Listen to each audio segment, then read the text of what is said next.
दोस्तों नमस्कार, जय हिंद। स्वागत है आप सभी का डीपीएन एनालिसिस पर।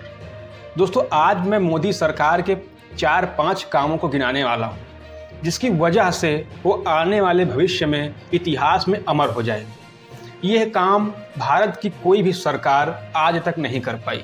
दोस्तों मैं पहले ही बता दूं, मैं ना इस पक्ष का हूं ना उस पक्ष का हूं। मैं आपके साथ हूं, मैं निष्पक्ष हूं और मैं फैक्ट की बात करता हूं, संविधान की बात करता हूं, न्याय की बात करता हूं, आप सभी की बात करता हूं, देश की बात करता हूं। दोस्तों मैं कुछ काम गिनाने वाला हूं और आप वीडियो पर अंत तक बने रहें और आप खुद निर्णय लें कि क्या मैं झूठ बोल रहा हूं या सत्य बोल रहा हूं। दोस्तों देश के सीने पर एक खंजर की तरह गड़ रहा था कश्मीर मुद्दा।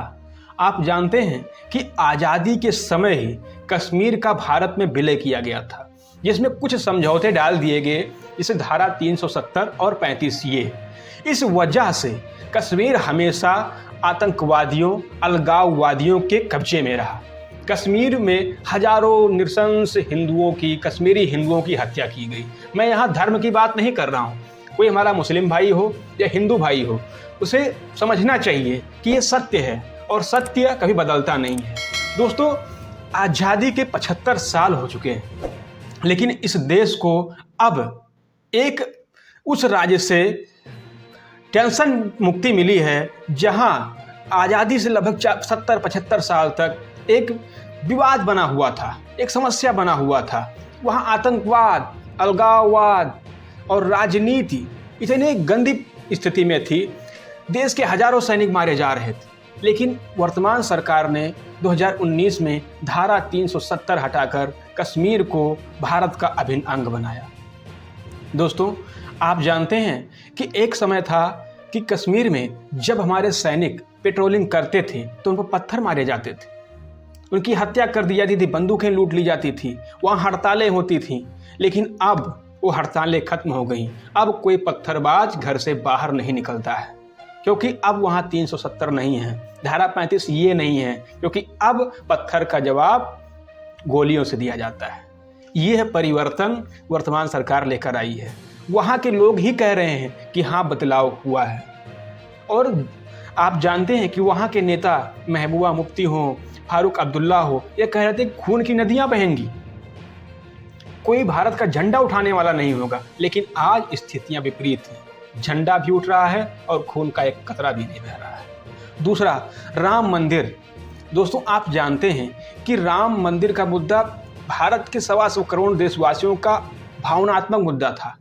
हजारों सालों से ये विवाद बना हुआ था। देश की आज़ादी के बाद जब से लोकतंत्र आया तब से भी इसका कोई सलूशन नहीं मिल रहा था। लेकिन वर्तमान सरकार के आने के बाद, मजबूत पैरवी करने के बाद, न्यायालय ने सरकार के पक्ष में फैसला दिया। और मैं क्यों कह रहा हूं कि मोदी अमर हो जाएंगे, इसका मेन कारण है कि राम मंदिर का शिलान्यास नरेंद्र मोदी ने किया था। जब भी अयोध्या राम मंदिर का नाम लिया जाएगा तो नरेंद्र मोदी का नाम आदर के साथ लिया जाएगा और इसका उद्घाटन भी वही करने वाले हैं। तो दोस्तों ये फैक्ट है। आप किसी भी पार्टी के समर्थक हों, आप मुझे गालियां दे सकते हैं, लेकिन ये सत्य है, इसे स्वीकार करना चाहिए। तीसरा, आप जानते हैं कि पाकिस्तान हमेशा भारत के बॉर्डर पर गोलीबारी करता रहता था, लेकिन 2-3 सालों से आप देख रहे होंगे कि बॉर्डर पर कोई गोली नहीं चली है। एक स्थिति थी कि हमारे सैनिक हेमराज का सिर काट कर लेकर चले गए, उसका फुटबॉल बनाया, पैर से खेलते हुए ले गए।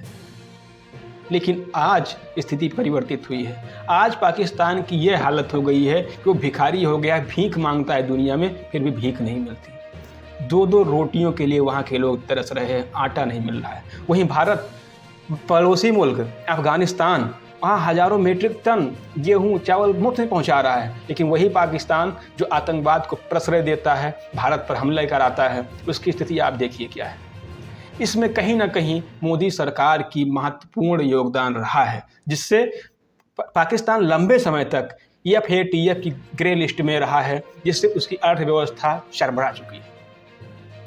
तीसरा, आप देखेंगे कि कई सारे चेंज दुनिया में हुए हैं। जैसे भारत की विदेश नीति, आप कुछ भी कहें, लेकिन जो पिछली सुषमा स्वराज जी रही हों या वर्तमान में जयशंकर साहब रहे हों, इन्होंने जो आक्रामक विदेश नीति अपनाई है, जो बुद्धि से, माइंड से विदेश नीति अपनाई है कि दुनिया में भारत का सम्मान बढ़ा है। चाहे वो अरब देश हो, अमेरिका हो, यूरोप हो, एशिया हो, अफ्रीका हो, हर जगह भारत का जो है आदर के साथ नाम लिया जाता है। पहले भी लिया जाता था, ऐसा नहीं कह रहा हूँ कि पहले की सरकारों ने कुछ नहीं किया है, लेकिन वर्तमान सरकार ने उसमें बहुत ज़्यादा आमूल-चूल परिवर्तन किया है। दोस्तों, ऐसे ही और बहुत सारे पॉइंट्स हैं, बहुत सारे काम मोदी सरकार ने किया। जानते हैं आप, अरब देश में एक मंदिर बन रही है। वो देश जहाँ सिर्फ इस्लाम धर्म ही को उनका राज धर्म है, वहाँ भी एक मंदिर बन रही है यूएई में, आप लोग जानते होंगे। इसमें भी भारत की विदेश नीति का ही एक बहुत बड़ा योगदान रहा है, जिससे वहाँ भी अरब देश में, भारत में तो था ही, अरब में भी मंदिर बन रही है। दोस्तों, दुनिया के साथ भारत के रिश्ते इतने मजबूत हुए हैं जो पहले नहीं हुए थे। आप जानते हैं कि इसमें रोड ट्रांसपोर्ट मंत्रालय नितिन गडकरी जी का काम, आप देखेंगे कि जो सड़कें पहले बहुत लंबा समय लगता था, लेकिन वो नेशनल हाईवे की बात कर रहा हूँ, स्टेट हाईवे की बात नहीं कर रहा हूँ, उसमें बहुत ज़्यादा परिवर्तन आया है। इस तरह वर्तमान सरकार ने कई आमूल-चूल परिवर्तन किए हैं, जिसके लिए इस नरेंद्र मोदी सरकार को इतिहास में हमेशा याद किया जाएगा। ऐसे ही वीडियोज़ के लिए चैनल को सब्सक्राइब करें और वीडियो को शेयर करें, लाइक करें, ताकि आपको सत्य, संविधान, न्याय की बात, सूचनाएं समय तक पहुंचती रहें, मिलती रहें। मिलेंगे नए वीडियो के साथ। जय हिंद।